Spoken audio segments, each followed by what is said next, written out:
Abaganda balugera nti amaanyi ameemanye gamala ebitembuga. We tunaviira mu kalulu ka 2026 eri abantu abatajja na kuddamu yadde okwewaana oba okwetenda nti babitiibwa oba bakitalo. Nina ekintu kye neewuunya era nga nkigenderedde kumpi ku buli candidate eyamibwa kaadi ya National Unity Platform. Yonna gye batambulira balina ekifaananyi kye batunda nti bonna bayimiridde mabega wa Robert Kyagulanyi Bobi Wine. Kati balina n'enkola empya ey'okutambula n'ekifaananyi kye. Abandi balina enkola ey'okumwogerako katuuti mu ngeri y'amankyolo oba amankwetu okulaga ekifaananyi eri bannayuganda nti bali wamu naye mu lugendo lw'enkyukakyuka. Ntera nnyo okubagamba nti mutunnyonnyola ebintu bino 5 oba 4 wammanga. Ekyabajja mu kibiina ekya NUP Robert Kyagulanyi Bobi Wine kyali akulembera oba ne kyakulembera kati. Era ng'ekibiina ekyo mwakivaamu ne mutandika ekyammwe ne mutandika okwogera ebiwanvu n'ebimpi. Abange, mwe gwe muwagira olwaleero we mutegeredde nti byonna ebikolobero bye mubadde mumwogerako emabega tebyali bituufu era yali tabiwagira. Eriyo n'abadde bagamba nti yali awagira omukwano gw'ebikukujju. Omukwano gw'ebikukujju gwe yali awagira yaguvuddeko oba ebikolwa byonna byabadde yenyigiramu mwabyerabidde nga bwe mubadde mu bimwogerako. Nina ne gwenda by'emedadi akali amaggwa gengenda okuwa mu katambi kubanga ebyawalukaga bikyalanda bwe twogerera byafuukidde ddala namulanda nga mabeere gambwa. Tebigenda kuggwa leero oluvannyuma lw'okupetitioninga mu High Court. Omu ku bali kakiiko k'ebyokulonda bagiyite Election Management Committee Lwanyaga avuddeyo bw'atyo n'abako obubaka bw'atuwa. Tugenda kubeera nga tubufuna mu vidiyo eno.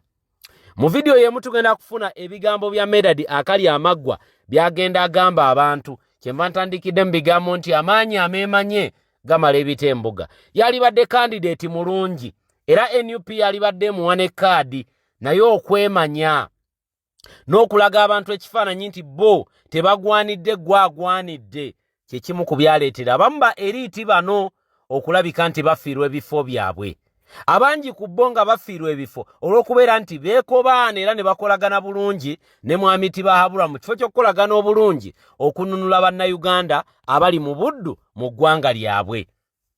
Kati we twogerera yonna gye batambulira Bobi Wine gwe batembeeta.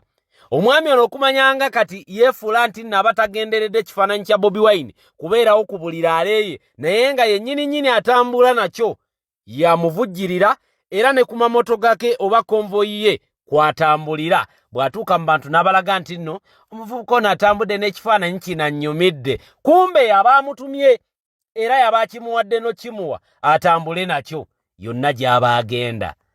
Bangi bagenda kujjira mu kifaananyi ekyo bya newankubadde ndi ku leediyo, ndi ku ntebe, ndi ku ggaali oba ndi kabonero kalala katali manvuuli naye Kyagulanyi ye wange. Buli muntu yenna nga ekitundu kyakiikirira mulimu flaga bearer wa NUP ng'ali ku kabonero manvuuli, tetuyinaayo mulala yenna gwe tuba tutunuulidde ne bw'aba tugamba nti President we ye Kyagulanyi Robert Bobi Wine. Kubanga bano be bamu ku bantu abamala okuweebwa ebifo ne bagenda ne bakolagana ne mwami Tibahabulwa.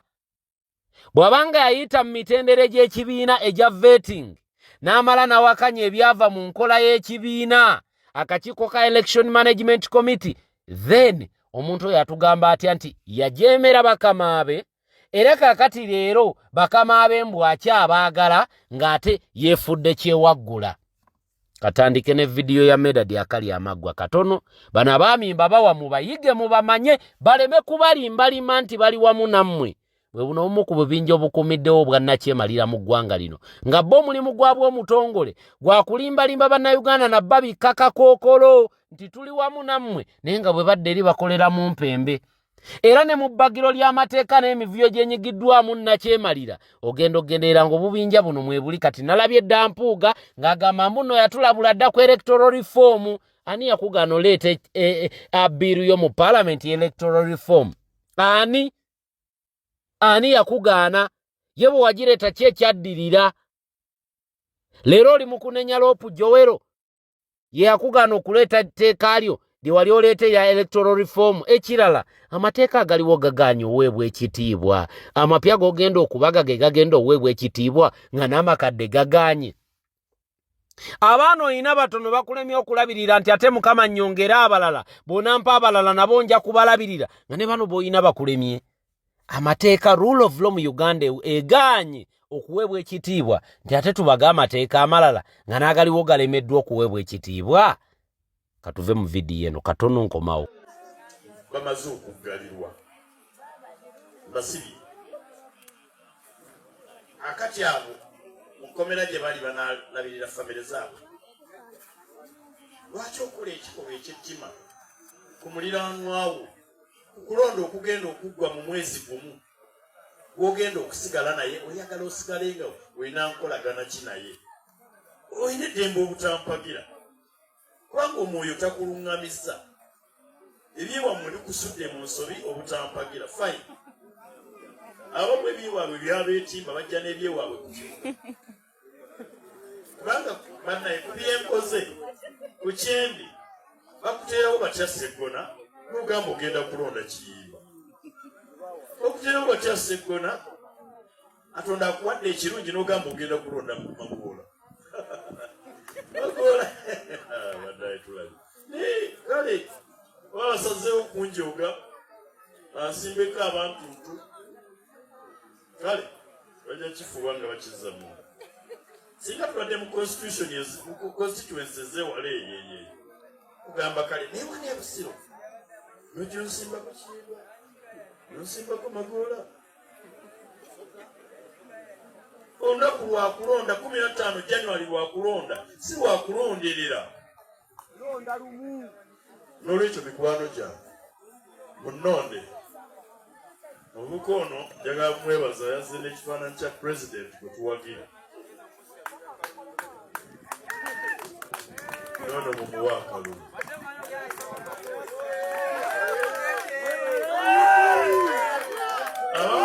Abamu balowooza nti nange nsobola okugwa ebbeeyi nti kubanga saafuna kaadi ya kibiina nzike wansi nsiite ebigere mekete amannyo mpite emizimu okunnyamba.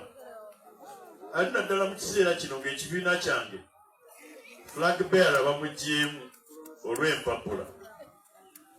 Kakati Nuupu ekyalina candidate mu lwokaano luno simulala nze ebigendererwa bya Nuupu nze mbimanyi si bano abaawalamba obuki. Nuupu twagitongoleza mu luggya lwange Nakasozi era buli wamu batugobyewo poliisi etulemeseza hoteeri buli muntu atya okutusembeza mu maka ge nengamba mujje Nakasozi oluggya lunene. Nuupu nenji wa president nze namuleeta yabagamba ati nze nagoba Kibalama nze namujja eggulu nze namujja Nalufeenya abalala gye batyanga wali amasasi n'ekibooko nze gye ŋŋenda naye abalala ne bajja awali ku kamera ne beemulisa nabo ne mbaleka gwe mukisa gwabwe. Nange ekyali ku level egamba ngende neekubise selfie nekyakulayo ate nze ntuula naye nga tutuukira ku byansonga tunywa kacyayi ne twogera ebyensonga naye tandika omwekuutirizaako bwe nti ku myaka gino ku bukulu bwange neddanedda. So abooluganda mutuwe akalulu ne bannange bano yimu mulondi Kyagulanyi. Mumuwulidde oyo beebo ba eriti baffe bo beefuula nti be bategeevu ate muntu ali eyo agoberera ajja gamba nti oba tubawalana lwa butegeevu. Nedda tubawalana lwa butegeevu bwabwe wabula empalana gye tubayinako ye y'okutulimbalimbanga nga beekobagana ne Mwami Tibahabulwa ate nga batulimba nti nno bali wamu naffe era batulwanirira. Omulimu gwabwe gwa kukuuma bifo byabwe ku opposition nakuumirawo Mwami Tibahabulwa mu kifo kye nga yafuga eggwanga lino. Temukola era baganda baffe, temukola era. Njagala atugendeko mu katambi kano katono nnyo naye temwerabira nti programu eno ewagiddwa Sheikh Ashraf omulombi w'edduwa. Munonyeko ku namba yo eryawo gwe naine embeera muyite etali nnungi akulombera eddwa embeera ejja kubeera nga ateefuuka malidaadi. Nnyongera okubeetondera obutabeerako buli kadde. Banange nga bwe mumanyi Uganda bitutwala bwe tubitwala era olunaku lwe mutandabye temwekanga. embeera olumu nange eba enkuttemu, embeera olumu eba enkuttemu. Kati kino njagadde kiyite ku mpewo, buli omu akitegeere nti olumu bwe mutandabye mumanye nti mba nnina nange ebingatta ng'omuntu. N'olwekyo bwe bigaanamu temugamba nti ate yabuliddewa. Amawulire manjagala okugaba wa mu bujjuvu, naye waliwo ebintu ebitukwatamu here and there. Mukama Katonda yekka yabimanya era ajja tuyamba tubivunuke mu budde ng'ayagadde tubiyitemu. Njagala kubeera nga mbawa vidiyo eno katono nnyo tulyoka ate tukomewo tweyongereyo. Obubaka obuli mu vidiyo eno bukulu nnyo nnyini ddala, era vidiyo ginsharingire etuuke ne ku muntu omulala. Bobi Wine yabitugamba dda byonna, kati kiri gye tuli okubiteeka mu nkola oba okubireka bigende bityo. Gwakyagamba nti nno Uganda tekwatako. Leero omwagala bangi Kyagulanyi ayitiddeko ekamwenge. Kamwenge Bobi Yanga gy'ava. Obwana bwa Bobi Yanga embeera gye bulimu ekaabya. Naye nga lwaki ali mu kkomera? Ali mu kkomera lwakubanga tawagira gavumenti eno. Lwakubanga gavumenti eno teyagala ba opponent. Batrying okumanipulatinga Bobi Yanga. Ne bigaana. Ne bagamba okay, kati koogaanyo tukolera kye twagala, katukaliga otuwulire. Bantu bangi nnyo abayitidde mu mbeera y'emu ne ya Bobi Yanga nga gavumenti eyagala badde ku ludda lwayo, ne bagaana n'eyagala okubatulugunya. N'olwekyo ffe aboogerera abali mu makomera kuba tebalina bwogerero. Kuba naffe tetumanyi feeti yaffe, tetumanyi gye binaggweera. Omulimu gwe tukola tumanyi gwa bulabe, naye tetumanyi gye binaggweera. Kati nga tukyalina omwaganyo ogwogera, katwogere ng'obudde tukyabulina, ate abali bawo nabo batwogerere batubanje. Mukama bw'abanga atuwaddeyo nti lwe lugendo lwe tulina okukwata.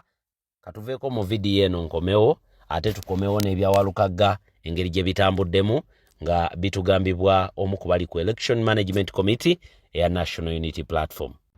Omukulembeze w'eggwanga His Excellency Robert Kyagulanyi Ssentamu ng'ayogerako eri abantu yabagambye ng'amaze okulayira 2026 agenda kutondawo emirimu miliyoni 10.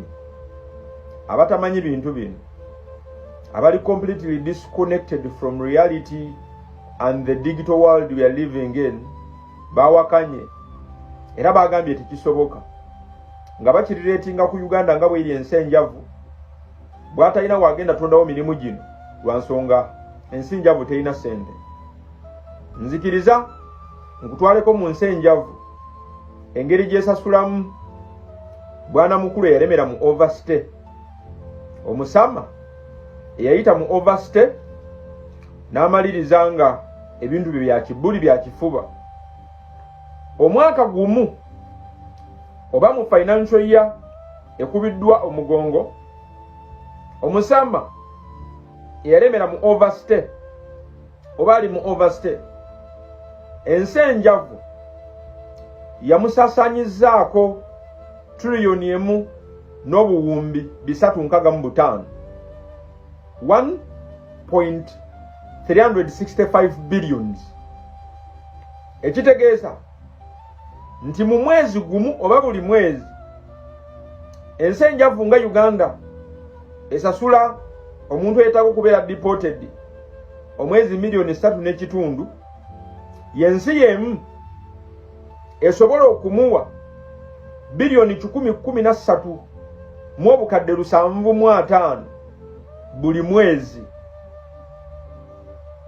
Ensi enjavu nga Uganda etalina sente esobola kutondawo mirimu miliyoni 10, esobola okusasula bwana mukulu ali mu overstay biliyoni 26 mu obukadde 205 buli wiiki.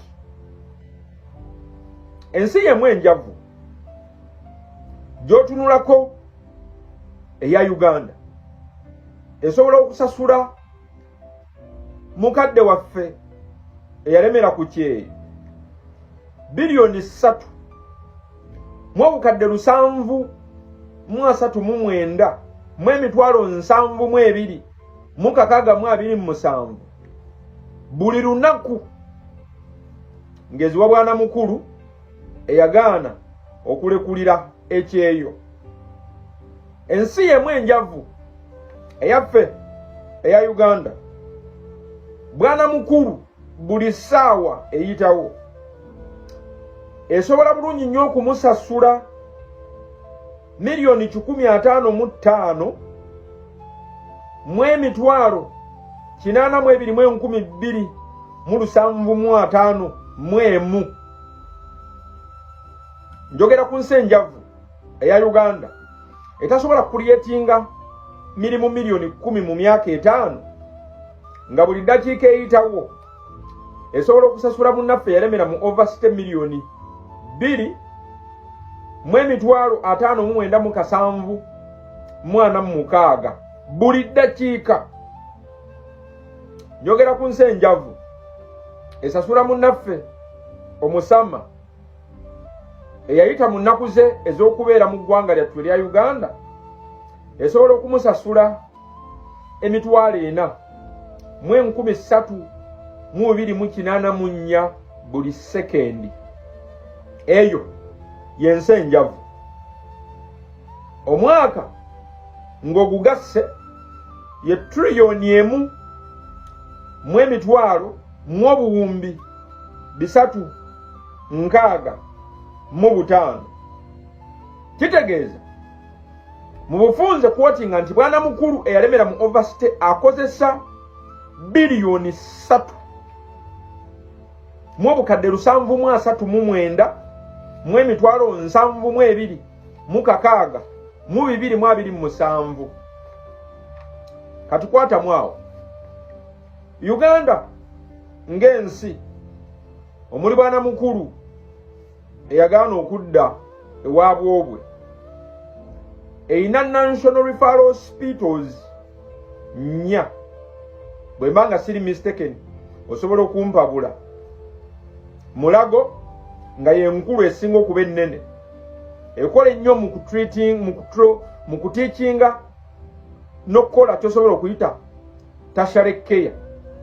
Kawempe eyo tugimanyi matano pediatric ekola ku bannaffe ab'endwadde ez'enjawulo. Tuyinawo Kiruddu dialysis infectious diseases ne bannaffe abafunye obuvune obw'omuliro. Ndowooza ne butabika bwebanga kweri. Tewetegereza zonna zemmenye National Referral Hospitals ziri mu Central Region.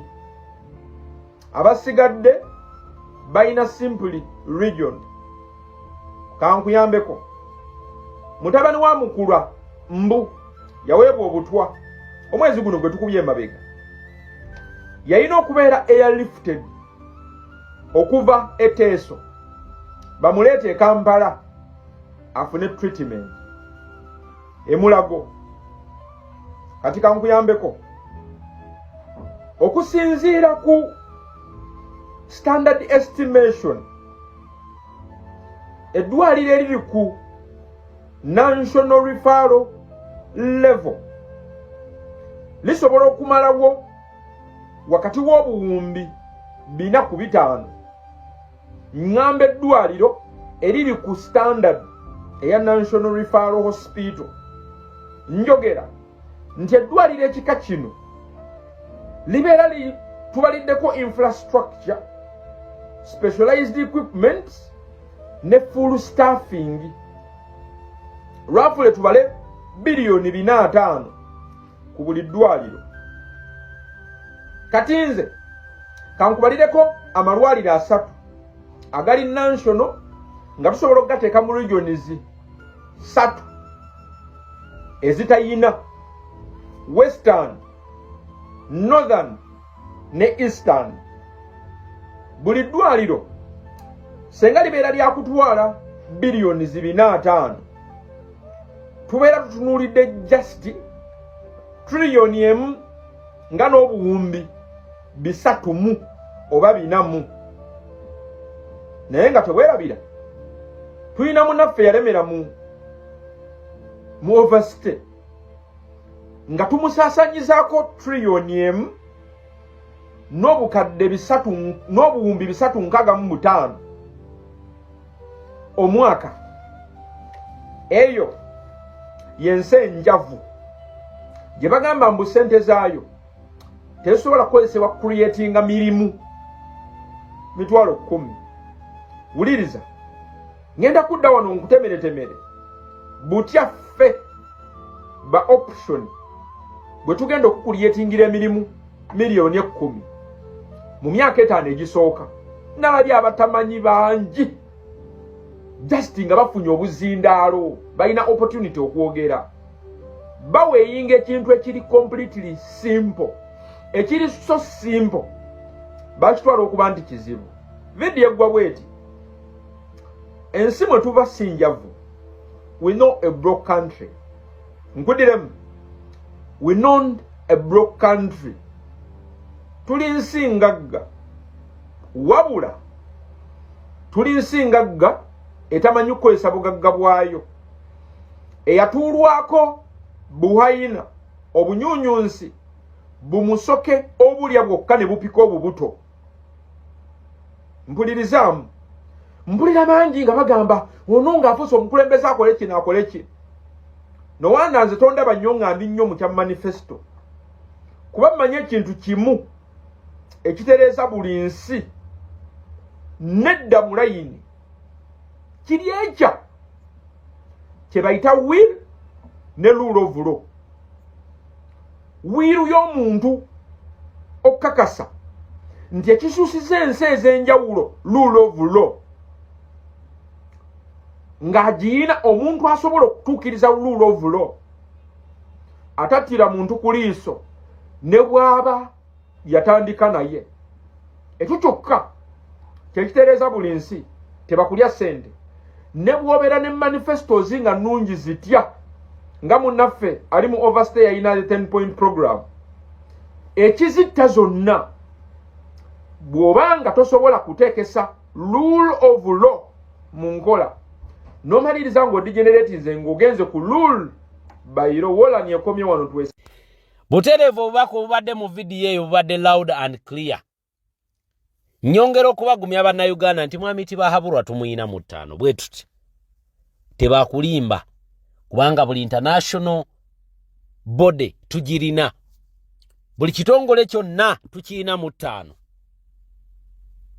Buli wonna wabadde akukutira n'agenda n'afuna obuyambi twayogera ddera ne tubabuulira byonna ebikyamu byakola bamumanyi.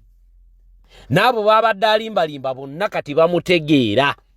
Kati kiri gye tuli nga 15 ali mu kuteekateeka abajja okumukuumira akalulu, okumuyambako kabba, byonna tebiina tuwugula ttama. Genda kuuma akaluluko, bw'omala okakuma bakalangirire, bwe bamala okkalangirira mu ngeri gy'otategeera ey'amankyolo otandikirewo kabanja, tewali kulinda kulala. Temulinda nti ate tulinda Bobi Wine atubuulire, nedda yababuulira dda amaanyi gali muffe abantu. Tetulinda biri nti kati pulaani B eyimiridde etya, pulaani B mugimanyi yakubanja kalulu kaffe. Ekyo nkiwa kati kiri loud and clear. Era tetulina na kye tubanja Bobi Wine bantu bange, tetulina kubanga byonna bituteeredde ku tebo biri loud and clear gye tuli. Impunity yonna atuyambyeko okwongera okugimanya n'abadde tagimanyi n'agitegeera. Obubbi bwonna atuyambyeko okubutegeera n'abadde tabumanyi gavumenti bwekola n'abumanya. Kati tumubanja ki? Atuyambyeko nti yote tukyava mawulire. Ever Uganda eyogerwako internationally, worldwide twogerwako. Naye nga lwaki twogerwako? Kubanga atuyambye okwerwanako ne tuva mu bumooli. Kati kiri gye tuli. N'ababadde balimbibwa international community badde limbibwa kati emanye ebikyamu. UN ke yavuddeyo n'efulumya alipoota ku impunity eri mu ggwanga. Tuba tubanja ki ekirala? Manga mangi gakyegatta mu mugendo guno. Kambawe vidiyo eno tufundikire programu yaffe yakadde kano. Mwami Lonya, ku muzindaalo okwo kwennyini kwoliko wali luli lwe nali wano naawe. Bwe mwali mu process ey'okusunsula abagenda okuvuganya. Era notutegeeza nti byonna ebivuddeyo bye mwabyekennenyeza. Era gw'oli technical advisor ow'akakiiko k'ebyokulonda mu NUP. Electoral Commission yajjeeyo Walukagga nti ebitabo bye tebiwera. Era nsanyusiza nnyo okujja mwami Rovens. Mwasunsula byoya bya nswa, mwali abantu bagenti mwa papa nga mulwanyisa seggona mu mujjeyo onsekeredde mukama wange kakati mwa papa omusajja mumutidde ebintu njagala otunule mu kamera eno Rovanzi onyonyole eggwanga lwaki mwakola emirimu egyo abatulaba abatuwuliriza n'abatugoberera ku nsonga enkulu eya obuyigirize wa mukulu wa Lukagga Mathias Sa Electoral Commission eri kituyita political hunting eno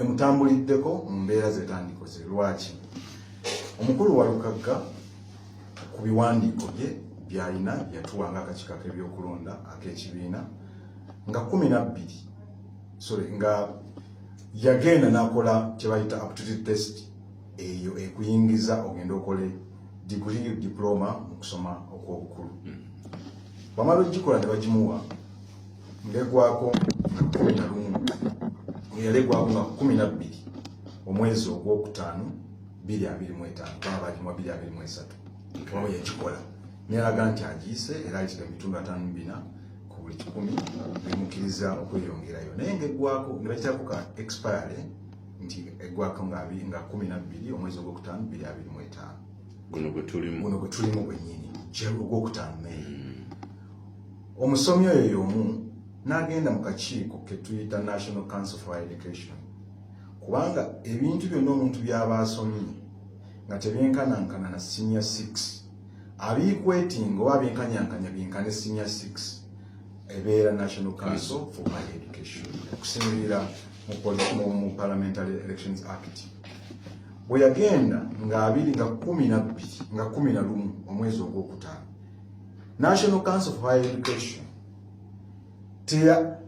tiyakoma na kulinyiwinga aptitude test yagikwetinga negyenkanyankanya senior 6 certificate nga 12 omwezi ogwokutaano 2025 yakakasa nemala neikwetinga aptitude test gyeyakola yenkanankana ne senior 6 certificate nga 12 ogwokutaano 2025 nkugambye nti yalegwako nga 12 ogwokutaano naye nga 11 National Council for Education negikwetinga negyenkanyankanya senior 6 kakati ate eno gye bayikwetinga tegiiko expiry date ekibuuzo ne kibeera ekisookera ddala nti yo National Council for Education yayikwetinga document ya mukulu Mathias Lukagga mu lunaku lumu bwe luti ng'egenda kuba lifetime yayo ya lunaku lumu era gye yayikwetinga ng'egenda kuba ekoma okubeerawo nga nnamu kubanga yagikwetinga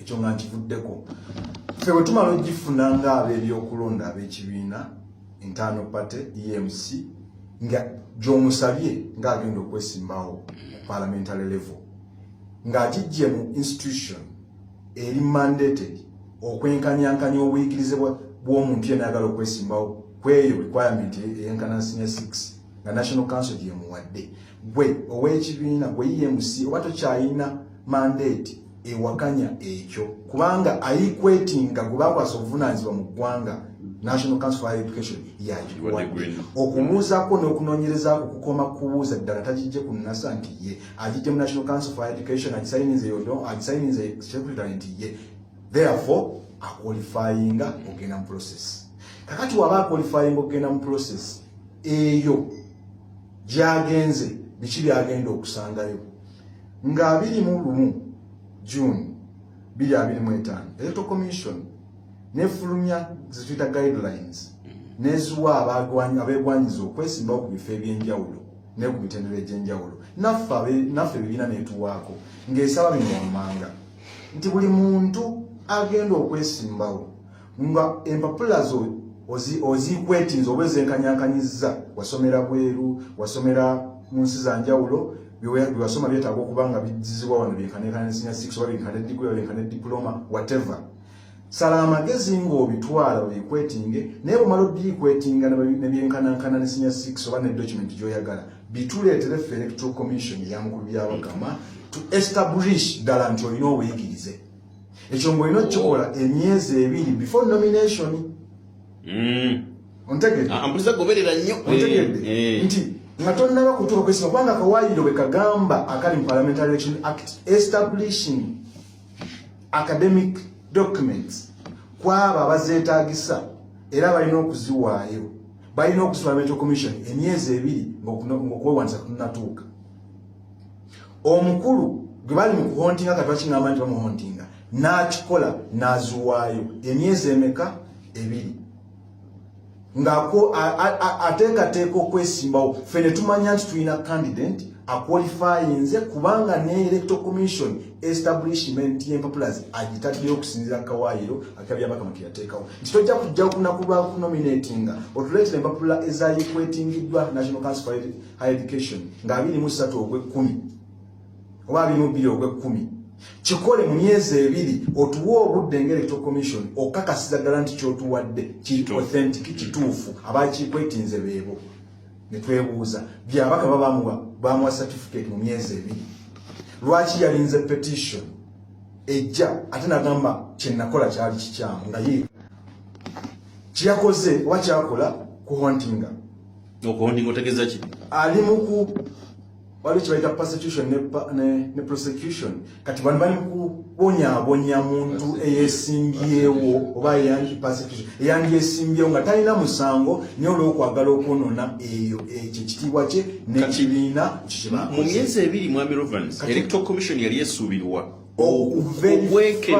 okwekenneenya siri agundi yekka mwami Walukaga yekka wabula mu buli muntu kubanga obuyigirize butandikira ku Parliament ne mayor oba district chairpersons abetaaga senior 6 therefore buli muntu abagenda okwesimba mu process yonna mu mutendero ogwo nga ebyo obupapula byetebyenkanankana nga tiyabina okusoma senior 6 direct nga alina bikwetinga abitwala gwe yasoma senior 6 gwe alina degree gwe alina towetaaga kuzzaayo byabaka makolo yayongera kuba mu guidance eyatuwa yayongera ku nti neyasoma neyali afunye equivalence mu 2021 yalina okuddayo mu National Council addemu establishing document yemu muye mu bwongo nga ataddemu nti document yeri wakozesa 2021 ye-expiringa kyokka mu confusion yemu gye yateekawo ng'alinga akolera ekitongole kino ssente era twekubira enduulu ne tumugamba kyoli mukola kikyamu omuntu yafuna equivalence mu 2021 n'ogikozesa n'omunominatinga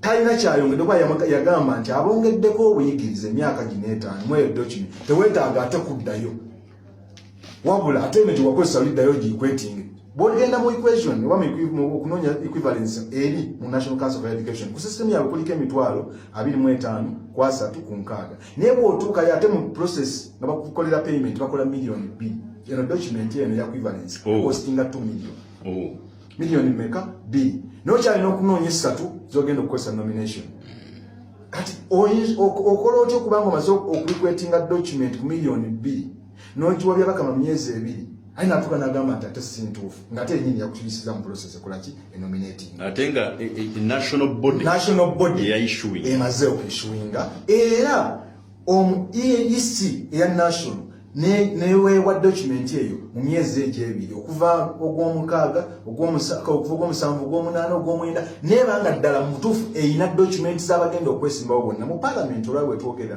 mulimba MPs bawera 18 nga balina equivalence ezo ziri kwetedi nti yagatta okusoma kwe okwempapula ez'enjawulo okubekanisiya 6 n'alyoka akutekayo 18 of them kweneggwako kakati ng'era ekitongole kyekimu ekyo mwene process mukulu byabakama gyakoze oba mu mbeera gyali mukola okutulugunya n'okubonyabonya Mathias Walukaga the candidate musango gutugwogerako kiyinza okuba tugwogerako mu nsobi nti yagenze ode mu kooti naye lwaki mpakilalite nti byonna ebyali byetaagisibwa omukulu Walukaga okunominatinga yabituukiriza era bwamala okubituukiriza akagundi akaliwo olwaleero ekibuuzo kiri mu kubuuza bannayuganda akalipo akaliwo oba byabakama kyakuliyetinze nti akubya institutions 2 omulundi gumu mukuno okwagala okuzanya kukola politicking National Council for Higher Education ngemaze okuwa document nga bwe yagisinziddeko ku lwashande n'agamba kyemwampadde kyekituufu omumala okutuwa tetuwakanya kyemutuwadde eyo yagikubye ku ttaka kubanga certificate y'emu eya mukulu Mathias n'eya lwashande tezirina njawulo zonna zaava mu bode y'emu n'agenda ku institution eyitibwa Islamic University in Uganda eyawandiika ng'egamba nti omuntu kasita amala okufuna certificate of equivalence ne aptitude testing agikoze document eyo expiring kasita abanga joininze university kubanga yeyongeddeyo mu kusoma yabakama n'agamba nti nedda ekyo si kituufu naye kati nge twebuuliza bwe mbanga najoininze okusoma degree mu university yonna nga yasinzibwako okwawadinga nze okubeera admitted mu university byabakama n'ovaayo n'ogamba nti gye bampandiisizaako ye-expiringa kitegeeza degree gye mba mu kukola nfu kubanga ekyo interpretation eba ennyangu nti eno ono teyakwalifyinga kufuuka student asobola okukola degree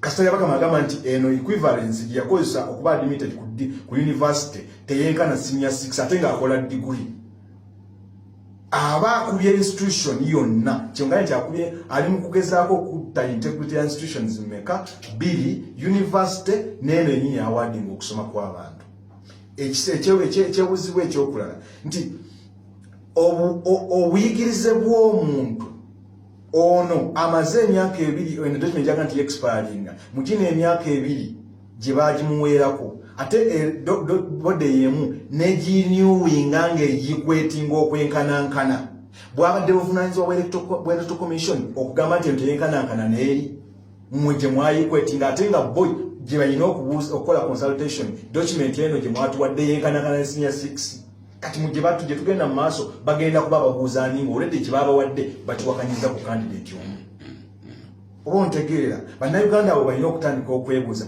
lwaki eyalwashande equivalence efaanagana n'eyono ye yasigadde national council naye nga yasoma simanyi yasoma kuba mundu simanyi before almost SC gye yasomera ebyo before UPDF was created. Yes.